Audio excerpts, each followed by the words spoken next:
Hi friends, welcome back to my channel. ಹೇಗಿದ್ದೀರಾ? I hope ನೀವೆಲ್ಲರೂ ಚೆನ್ನಾಗಿದ್ದೀರಾ ಅಂತ ಹೇಳ್ತಾ ನಾನು ಇವತ್ತಿನ ವಿಡಿಯೋನ ಸ್ಟಾರ್ಟ್ ಮಾಡ್ತಾ ಇದ್ದೀನಿ. ನಾನು ಬೆಳಗ್ಗೆನೇ ಎದ್ದು ಬಾಗಿಲು ಮುಂದೆ ನೀರು ಹಾಕಿ ಪುಟ್ಟದಾಗಿರುವಂಥ ಈ ಒಂದು ರಂಗೋಲಿನ ಬಿಡಿಸ್ತಾ ಇದ್ದೀನಿ. ನೋಡಿ, ಈ ಥರ ರಂಗೋಲಿ ಬಿಡಿಸಿದ್ದೀನಿ. ನೋಡೋಕ್ಕಂತೂ ತುಂಬ ಚೆನ್ನಾಗಿ ಕಾಣಿಸ್ತಾ ಇದೆ.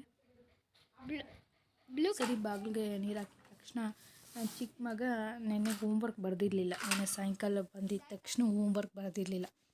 ಯಾವಾಗಲೂ ಸಾಯಂಕಾಲ ಬಂದಿದ್ದ ತಕ್ಷಣ ಹೋಮ್ವರ್ಕ್ ಮಾಡ್ತಿದ್ದೆ, ಬಟ್ ಅವತ್ತು ಬರೆದಿರಲಿಲ್ಲ. ಸರಿ, ಬೆಳಗ್ಗೆನೇ ಎದ್ದುಬಿಟ್ಟು ಸರಿ ಯಾವ್ದು ಮಾಡಿರಲಿಲ್ಲೋ ಆ ಹೋಮ್ವರ್ಕ್ ಎಲ್ಲ ಮಾಡಿಸ್ತಾ ಇದ್ದೆ. ನಾನು ಮಾಡಿಸೋದಕ್ಕಿಂತಲೂ ಅವ್ರ ಅಣ್ಣನೇ ಮಾಡಿಸ್ಬಿಡ್ತಾನೆ. ಅವ್ರ ಅಣ್ಣನೇ ಏನು ಅಂತ ಹೇಳ್ಬಿಟ್ಟು ನೋಡಿಬಿಟ್ಟು ಅವನ್ನೇ ಮಾಡಿಸ್ತಾನೆ. ಒಂದೊಂದು ಸರಿ ನಾನು ಮಾಡಿಸ್ತೀನಿ.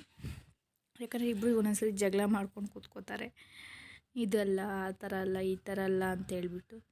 ಹಾಗಾಗಿ ಒಂದೊಂದು ಸರಿ ನಾನು ಮಾಡಿಸ್ಬೇಕಾಗಿ ಬರುತ್ತೆ. ಇವತ್ತು ಅವ್ರ ಅಣ್ಣನೇ ಮಾಡಿಸ್ತಾ ಇದ್ದಾನೆ. ಏನು ಅಂತ ಹೇಳ್ಕೊಟ್ಬಿಟ್ಟು ಮಾಡಿಸ್ತಾ ಇದ್ದಾನೆ. ನಾನು ಜಸ್ಟ್ ಅಲ್ಲಿ ಕೂತ್ಕೊಂಡು ನೋಡ್ತಾ ಇದ್ದೀನಿ ಯಾವ ಥರ ಮಾಡ್ತಾ ಇದ್ದಾನೆ ಅಂತ.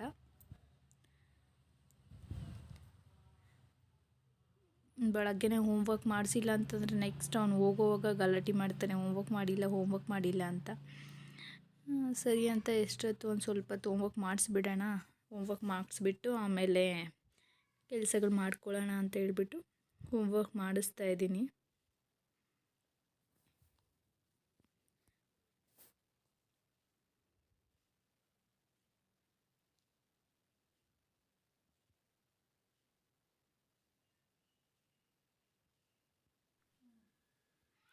ಅವನಿಗೆ ಅಲ್ಲಿ ಹೋಮ್ವರ್ಕ್ ಎಲ್ಲ ಮಾಡಿಸಿದ್ದಾಯಿತು. ನೆಕ್ಸ್ಟು ಇವತ್ತು ಟಿಫನ್ನಿಗೆ ಬಂದು ವಾಂಗಿಬಾತ್ ಮಾಡೋಣ ಅಂತ ಇದ್ದೀನಿ. ಸೊ ವಾಂಗಿಬಾತ್ಗೆ ನಾನಿಲ್ಲಿ ಒಂದು 4 ಟೇಬಲ್ ಸ್ಪೂನ್ ಆಗೋಷ್ಟು ಎಣ್ಣೆನ ಹಾಕ್ಕೊಂಡಿದ್ದೀನಿ. ಎಣ್ಣೆ ಕಾದಿದ ನಂತರ ನೆಕ್ಸ್ಟ್ ಅದಕ್ಕೆ ಸಾಸಿವೆನ ಹಾಕ್ಕೋತಾ ಇದ್ದೀನಿ. ಸಾಸಿವೆ ಹಾಕ್ಕೊಂಡು ಸಾಸಿವೆ ಎಲ್ಲ ಚಿಟಪಟ ಆದ ನಂತರ ಅದಕ್ಕೇ ಕಡಲೆಬೇಳೆನ ಸೇರಿಸ್ಕೋತಾ ಇದ್ದೀನಿ.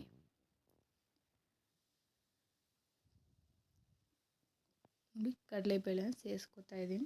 ಕಡಲೆಬೇಳೆ ಒಂದು ಸ್ವಲ್ಪ ಜಾಸ್ತಿ ಬೇಕು ಅಂದರೆ ಜಾಸ್ತಿ ಹಾಕ್ಕೋಬೋದು. ನಾನೊಂದು ಸ್ವಲ್ಪ ಹಾಕ್ಕೋತಾ ಇದ್ದೀನಿ ಅಷ್ಟೇ. ಈಗ ಅದಕ್ಕೇ ಬಾಡಿಗೆ ಮೆಣಸಿನ್ಕಾಯಿ ಮತ್ತು ಕೆಂಪು ಮೆಣಸಿನ್ಕಾಯಿ, ಕರಿಬೇವಿನ ಸೊಪ್ಪು ಮತ್ತು ಈರುಳ್ಳಿ, ಬೆಳ್ಳುಳ್ಳಿನೂ ಹಾಕ್ಕೋತೀನಿ ನಾನು. ಬೆಳ್ಳುಳ್ಳಿ ಚೆನ್ನಾಗಿರುತ್ತೆ ಆ್ಯಕ್ಚುಲಿ ವಾಂಗಿಬಾತಲ್ಲಿ ಸಿಗ್ತಾಯಿದ್ರೆ. ಹಾಗಾಗಿ ಇಷ್ಟನ್ನು ಹಾಕ್ಕೊಂಡು ಒಂದು ಸ್ವಲ್ಪ ಫ್ರೈ ಮಾಡ್ಕೋತೀನಿ. ಒಂದು ಸ್ವಲ್ಪ ಅದು ಕಲರ್ ಚೇಂಜ್ ಆಗೋವರೆಗೂ ಅಷ್ಟೇ ಸ್ವಲ್ಪ ಫ್ರೈ ಮಾಡ್ಕೋತಾ ಇದ್ದೀನಿ. ಅದು ಫ್ರೈ ಆಗಿದ ನಂತರ ಅದಕ್ಕೇ ನಾನೀಗ ಚಿಕ್ಕದಾಗಿ ಹೆಚ್ಚಿಟ್ಕೊಂಡಿರುವಂತಹ ಒಂದು 2 ಈರುಳ್ಳಿ ಹೆಚ್ಚಿಟ್ಕೊಂಡಿದ್ದೀನಿ ಚಿಕ್ಕದಾಗಿ. ಅದನ್ನು ಹಾಕ್ಕೊಂಡು ಫ್ರೈ ಮಾಡ್ತಾಯಿದ್ದೀನಿ. ಈರುಳ್ಳಿ ಏನು ಬ್ರೌನ್ ಕಲರ್ ಥರ ಫ್ರೈ ಮಾಡೋದೇನು ಬೇಕಾಗಿಲ್ಲ. ಒಂದು ಸ್ವಲ್ಪ 2-3 ನಿಮಿಷ ಹಂಗೆ ಸ್ವಲ್ಪ ಫ್ರೈ ಮಾಡಿಕೊಂಡ್ರೆ, ಮಿಕ್ಸ್ ಮಾಡಿಕೊಂಡ್ರೆ ಸಾಕಾಗತ್ತೆ. ಇದಕ್ಕೇನು ಜಾಸ್ತಿ ಫ್ರೈ ಮಾಡೋ ಅವಶ್ಯಕತೆ ಏನಿರೋದಿಲ್ಲ. ಈರುಳ್ಳೆಲ್ಲ ಒಂದು ಸ್ವಲ್ಪ ಫ್ರೈ ಆಗಿದ ನಂತರ ಅದಕ್ಕೇ ನಾನು 1 ಟೊಮೊಟೊನ ಹಾಕ್ಕೋತಾ ಇದ್ದೀನಿ. ಒಬ್ಬೊಬ್ರು ಟೊಮೊಟೊ ಹಾಕ್ಕೊಳ್ಳೋದಿಲ್ಲ. ನಾನು ಯಾವಾಗಲೂ ಟೊಮೊಟೊನೂ ಹಾಕ್ಕೋತೀನಿ. ಆ್ಯಕ್ಚುಲಿ ಹುಣಸೆಹಣ್ಣಿನ ಹುಳಿನೂ ಹಾಕ್ಕೋತೀನಿ. ಒಂದು ಟೊಮೊಟೊ ಹಾಕ್ಕೊಂಡು ಒಂದು ಸ್ವಲ್ಪ ಟೊಮೊಟೊನೂ ಫ್ರೈ ಮಾಡ್ಕೊತಾ ಇದ್ದೀನಿ.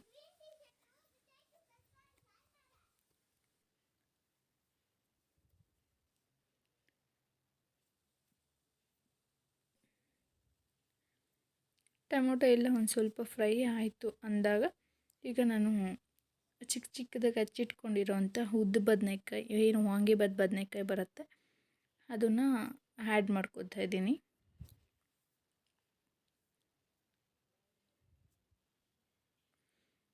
ನಾನಿಲ್ಲಿ ಒಂದು 5-6 ಬದನೆಕಾಯಿನ ಯೂಸ್ ಮಾಡಿದ್ದೀನಿ. ಒಬ್ಬೊಬ್ರು ಬದನೆಕಾಯಿ ಜಾಸ್ತಿ ಬಳಸಲ್ಲ ಅನ್ನೋರು ಕಡಿಮೆನೂ ಹಾಕ್ಕೋಬೋದು. ನನಗೆ ಒಂದು ಸ್ವಲ್ಪ ಬದನೆಕಾಯಿ ಜಾಸ್ತಿ ಇದ್ದರೆ ಇಷ್ಟ ಆಗುತ್ತೆ. ಮಧ್ಯೆ ಸಿಗ್ತಾಯಿದ್ರೆ ಒಂದು ಸ್ವಲ್ಪ ಟೇಸ್ಟ್ ಚೆನ್ನಾಗಿರುತ್ತೆ ಅನಿಸುತ್ತೆ ನನಗೇನು. ಹಾಗಾಗಿ ಒಂದು 6-7 ಬದನೆಕಾಯಿ ಹಾಕ್ಕೊಂಡಿದ್ದೀನಿ ಚಿಕ್ಕದಾಗಿ ಹಚ್ಚಿ. ನೆಕ್ಸ್ಟ್ ರುಚಿಗೆ ಎಷ್ಟು ಬೇಕೋ ಅಷ್ಟು ನೋಡಿಕೊಂಡು ಉಪ್ಪನ್ನ ಹಾಕ್ಕೋತಾ ಇದ್ದೀನಿ.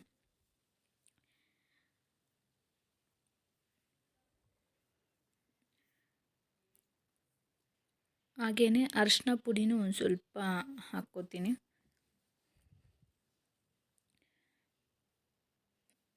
ನೋಡಿ ಒಂದು ಸ್ವಲ್ಪ ಅರಿಶಿನ ಪುಡಿ ಹಾಕ್ಕೋತಾ ಇದ್ದೀನಿ. ಅದು ಸ್ವಲ್ಪ ಕಲರ್ ಬರಲಿ ಅನ್ನೋದಕ್ಕಾಗಿ ಒಂದು ಸ್ವಲ್ಪ ಅರಿಶಿನ ಪುಡಿ ಹಾಕ್ಕೋತಾ ಇದ್ದೀನಿ ಅಷ್ಟೇ. ಈಗ ಅದನ್ನು ಎಲ್ಲ ಕಡೆಯೂ ಫ್ರೈ ಮಾಡ್ಕೋತಾ ಇದ್ದೀನಿ.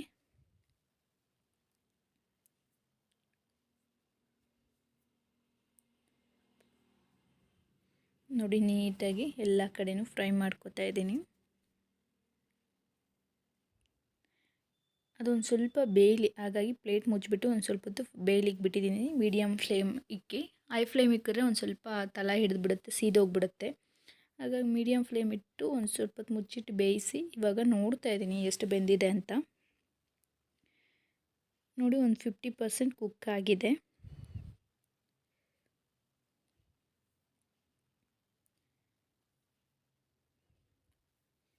ತುಂಬ ಬದನೆಕಾಯಿ ತುಂಬ ಬೆಂದ್ಬಿಟ್ರೆ ಸ್ಮ್ಯಾಶ್ ಆಗಿಬಿಟ್ರು ತುಂಬ ಚೆನ್ನಾಗಿರಲ್ಲ. ಒಂದು ಸ್ವಲ್ಪ ಮೀಡಿಯಮಾಗಿ ಬೆಂದ್ರೇ ಚೆನ್ನಾಗಿರೋದು. ನೋಡಿ ತಿರುಗಿಸ್ಕೊಂಡಿದ ನಂತರ ನಾನಿಲ್ಲಿ 3 ಟೇಬಲ್ ಸ್ಪೂನ್ ಆಗೋಷ್ಟು ವಾಂಗಿಭಾತ್ ಪೌಡ್ರನ್ನ ಯೂಸ್ ಮಾಡ್ತಾಯಿದ್ದೀನಿ. ನಾನಿಲ್ಲಿ MTR ಏನು ವಾಂಗಿಭಾತ್ ಪೌಡ್ರ್ ಬರುತ್ತೋ ಅದನ್ನೇ ಯೂಸ್ ಮಾಡ್ತಾ ಇರೋವಂಥದ್ದು. ನೆಕ್ಸ್ಟ್ ಅದಕ್ಕೇ ಹುಣಸೆ ಹುಳಿನ ಸೇರಿಸ್ಕೋತಾ ಇದ್ದೀನಿ.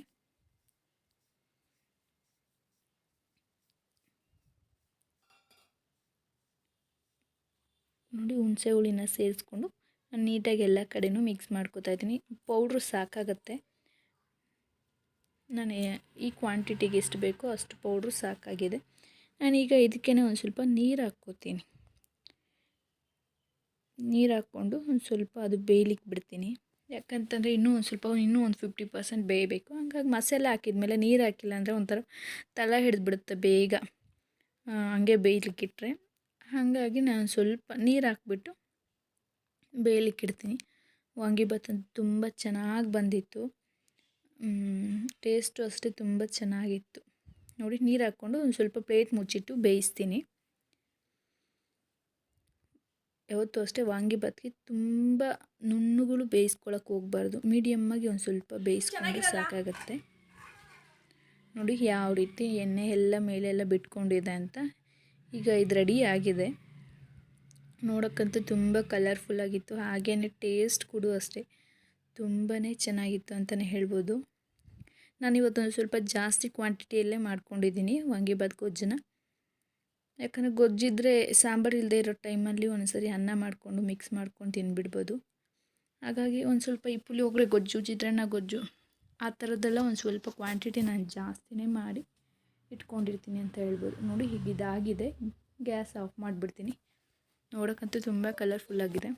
ನೆಕ್ಸ್ಟು ಅದೆಲ್ಲ ಆದಮೇಲೆ ಸರಿ ತಲೆಗೆ ಒಂದು ಸ್ವಲ್ಪ ಎಣ್ಣೆ ಹಪ್ಪಳೆ ಮಾಡ್ಕೊಳ್ಳೋಣ, ಸ್ನಾನ ಮಾಡೋಕ್ಕಿತ್ತು.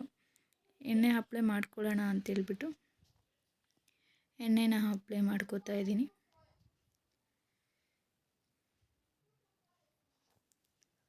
ನೀಟಾಗಿ ಎಲ್ಲನೂ ಎಣ್ಣೆ ಅಪ್ಲೈ ಮಾಡಿಕೊಂಡು ಒಂದು ಸ್ವಲ್ಪ ಹಾಗೇ ಒಂದು ಸ್ವಲ್ಪ ಮಸಾಜ್ ಮಾಡ್ಕೊಳ್ಳೋ ಥರ ಮಾಡಿಕೊಂಡು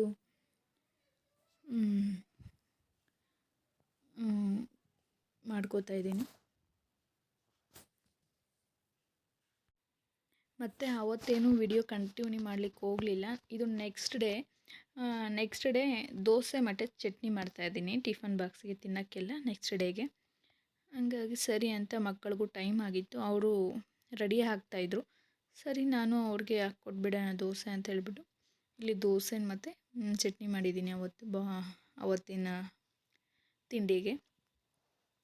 ಬೆಳಗ್ಗೆ ಮಕ್ಕಳು ಹೋಗೋವರೆಗೂ ಒಂದು ಸ್ವಲ್ಪ ಹರಿಬರಿಯಲ್ಲೇ ಇರುತ್ತೆ. ಒಂದು ಸ್ವಲ್ಪ ಕೆಲಸಗಳಾಗಲ್ಲ ಅಂತಲೇ ಹೇಳ್ಬೋದು. ಅವ್ರು ನೋಡೋದು ಅಥವಾ ಈ ಕಡೆ ಮನೇಲಿ ಕ್ಲೀನಾಗಿ ಇಟ್ಕೊಳ್ಳೋದು ಅನ್ನೋದೇ ಒಂದು ಸ್ವಲ್ಪ ದೊಡ್ಡ ಟಾಸ್ಕ್ ಆಗಿಬಿಡತ್ತೆ. ಹಾಗಾಗಿ ಒಂದು ಸ್ವಲ್ಪ ಮಕ್ಕಳು ಹೋಗೋವರೆಗೂ ಒಂದು ಸ್ವಲ್ಪ ಕಷ್ಟ ಆಗ್ತಾ ಇರತ್ತೆ. ಮಕ್ಕಳು ಹೋದ್ಮೇಲೆ ನಿಧಾನಾಗಿ ಮಾಡಿಕೊಂಡ್ರೆ ಆಯಿತು. ಒಂದೊಂದ್ಸರಿ ನಾನೇನು ಮಾಡ್ತೀನಿ ಅಂದರೆ ಮಕ್ಕಳ ಜೊತೆನೇ ನನಗೆ ಕೆಲಸ ಮುಗಿದ್ಬಿಡ್ಬೇಕು.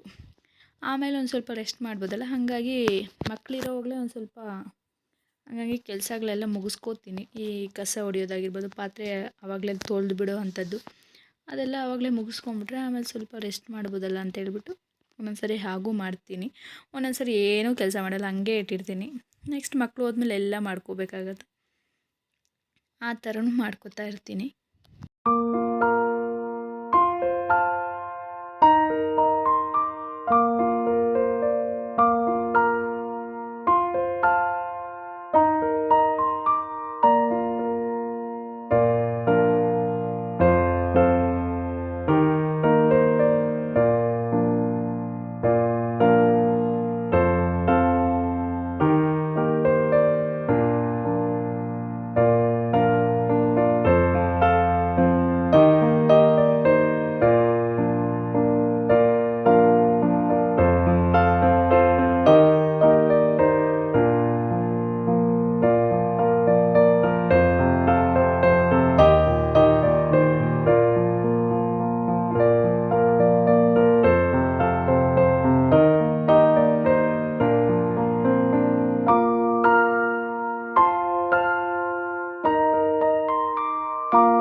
ಸರಿ ನನ್ನ ಚಿಕ್ಕ ಮಗನಿಗೆ ತಿನ್ನಿಸ್ಬೇಕಾಗತ್ತೆ, ಅವನು ತಿನ್ನಲ್ಲ. ನಾವೇ ತಿನ್ನಿಸ್ಬಿಟ್ಟು ಕಳ್ಸೋದು, ಯಾಕಂದರೆ ಎಷ್ಟೊತ್ತಿಗೂ ಆಟ ಆಡ್ಕೊಂಡು ಎಷ್ಟೊತ್ತಿಗೂ ತಿನ್ನಲ್ಲ, ಟೈಮ್ ಆಗೋಗ್ಬಿಡುತ್ತೆ. ಹಾಗಾಗಿ ಬೆಳಗ್ಗೆ ತಿನ್ನಿಸ್ಬಿಟ್ಟು ಕಳಿಸ್ತೀನಿ. ಅವ್ನಿಗೆ ಏನು ತಿನ್ನಕ್ಕೆ ಬಿಡಲ್ಲ. ಇವತ್ತು ನಾನೇನು ಸ್ನ್ಯಾಕ್ಸ್ ಬಾಕ್ಸ್ಗೆ ಏನೂ ಹಾಕಿದ್ದಿಲ್ವಲ್ಲ, ಹಾಗಾಗಿ ಸರಿ ತಿಂತಾ ಇರಪ್ಪ, ನಾನು ಅಷ್ಟೊತ್ತಿಗೆ ಸ್ನ್ಯಾಕ್ಸ್ ಹಾಕ್ತೀನಿ, ಆಮೇಲೆ ಬಂದು ತಿನ್ನಿಸ್ತೀನಿ ಅಂತ ಹೇಳಿದೆ. ಸರಿ ಅಂತೇಳ್ಬಿಟ್ಟು ಅವನೇ ಅಲ್ಲಿ ಪೀಸ್ ಮಾಡಿ ಹಾಕಿದ್ದೀನಿ. ಒಂದು ಸ್ವಲ್ಪ ಪೀಸ್ನ ಚಟ್ನಿಯಲ್ಲಿ ಅದ್ಕೊಂಡು ತಿಂತಾ ಇದ್ದಾನೆ. ಸರಿ ಅಂತೇಳ್ಬಿಟ್ಟು ಅಷ್ಟೊತ್ತಿಗೆ ಒಂದು ಸ್ವಲ್ಪ ಸ್ನ್ಯಾಕ್ಸ್ ಹಾಕೋಣ ಅಂತಿದ್ದೀನಿ. ಸ್ನ್ಯಾಕ್ಸಿಗೆ ಬಂದು ಇವತ್ತು ಬನಾನಾ ಇತ್ತು, ಬನಾನಾ ಮತ್ತು ಪೋಮೊಗ್ರಾನೇಟ್ನ ಮತ್ತು ಬನಾನಾ ಹಾಕ್ತಾಯಿದ್ದೀನಿ ಇವತ್ತು. ನಾನೇನು ಇದೆ ಅಂತ ಏನಿಲ್ಲ, ಮನೇಲಿ ಇವತ್ತೇನಾದರೂ ತರಕಾರಿ ಪಲ್ಯ ಮಾಡಿದರೆ ಆ ಪಲ್ಯ ಆಗಿರ್ಬೋದು, ಅಥವಾ ಏನಾದರೂ ಕಾಳುಗಳು ಮೊಳಕೆ ಕಾಳು ಬೇಯಿಸಿ ಹಾಕೋದ ಅಂಥದ್ದು, ಇಲ್ಲಾಂದ್ರೆ ಡ್ರೈ ಫ್ರೂಟ್ಸು, ಇಲ್ಲಾಂದ್ರೆ ತರಕಾರಿ, ಈ ಥರ ಯಾವ್ದು ಸಿಕ್ಕಿದ್ರೆ ಅದು ಹಾಕ್ತಾಯಿರ್ತೀನಿ. ಯಾವಾಗಲೂ ಫ್ರೂಟ್ಸೇ ಅಂತ ಏನಿಲ್ಲ. ಅವತ್ತು ಮನೇಲಿ ಏನೂ ಇಲ್ಲ ಅಂತಂದರೆ ಒಂದೊಂದ್ಸರಿ ಮೊಟ್ಟೆನೂ ಹಾಕ್ತೀನಿ. ಅವ್ರ ಸ್ಕೂಲಲ್ಲಿ ಮೊಟ್ಟೆ ಹಲೋ ಇದೆ, ಹಂಗಾಗಿ ಮೊಟ್ಟೆನೂ ಹಾಕ್ತೀನಿ ಒಂದೊಂದ್ಸರಿ. ಅದೇ ಅವತ್ತು ಏನಿತ್ತು ಮನೆಯಲ್ಲಿ ಸ್ನ್ಯಾಕ್ಸ್ ಏನಿರುತ್ತೋ ಅದನ್ನು ನೋಡಿಬಿಟ್ಟು ಹಾಕ್ತೀನಿ. ಇದೇ ಬೇಕು ಅದೇ ಬೇಕು ಅಂತ ಅವರು ಏನೂ ಗಲಾಟೆ ಮಾಡಲ್ಲ, ನಾನು ಏನೂ ತಂದಾಕಕ್ಕೆ ಹೋಗಲ್ಲ. ಮನೇಲಿ ಏನಿರುತ್ತೋ ಅದನ್ನೇ ಹಾಕ್ತೀನಿ.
ಮಕ್ಕಳನ್ನ ಸ್ಕೂಲಿಗೆ ಡ್ರಾಪ್ ಮಾಡಿ ಬಂದಾದಮೇಲೆ ಸರಿ ಅಂತ ನಾಳೆ ಮಂಗಳವಾರ ಮನೆ ದೇವಸ್ಥಾನಕ್ಕೆ ಅಭಿಷೇಕ ಕೊಡಬೇಕು. ಹಾಗಾಗಿ ಆಷಾಢ ಮಾಸ ಅಲ್ವಾ, ಸರಿ ಅಭಿಷೇಕ ಕೊಟ್ಟು ಮರಳು ತುಂಬೋಣ ಅಂತ ಅಂದ್ಕೊಂಡಿದ್ವಿ. ಹಾಗಾಗಿ ಅಭಿಷೇಕ ಕೊಡಬೇಕು.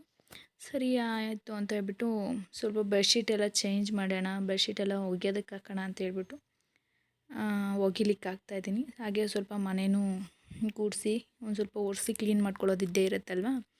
ಮನೆ ದೇವಸ್ಥಾನಕ್ಕೆ ಹೋಗ್ತಾಯಿದ್ದೀವಿ ಅಂದರೆ ಒಂದು ಸ್ವಲ್ಪ ನೀಟಾಗಿ ಮನೆಯೆಲ್ಲ ಕ್ಲೀನ್ ಮಾಡಿ ಹೋದರೆ ಒಂದು ಸ್ವಲ್ಪ ನೆಮ್ಮದಿ ಇರುತ್ತೆ. ಹಾಗಂತ ಹೇಳ್ಬಿಟ್ಟು ಬೆಡ್ಶೀಟ್ಗೆಲ್ಲ ಫಸ್ಟು ಒಗಿಲಿಕ್ಕೆ ಹಾಕ್ತಾಯಿದ್ದೀನಿ.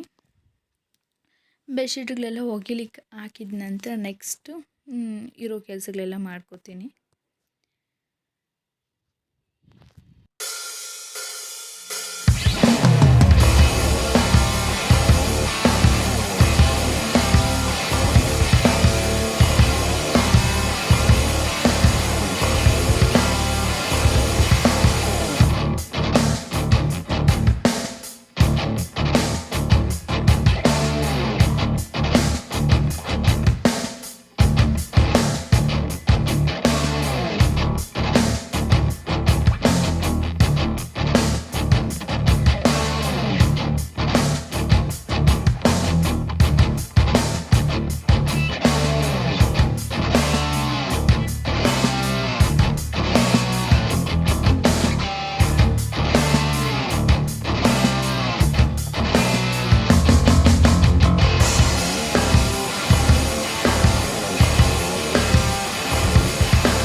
ನೋಡಿದ್ರಲ್ಲ ಫ್ರೆಂಡ್ಸ್, ಇವತ್ತಿನ ವಿಡಿಯೋ ಹೇಗಿತ್ತು ಅನ್ನೋದನ್ನು.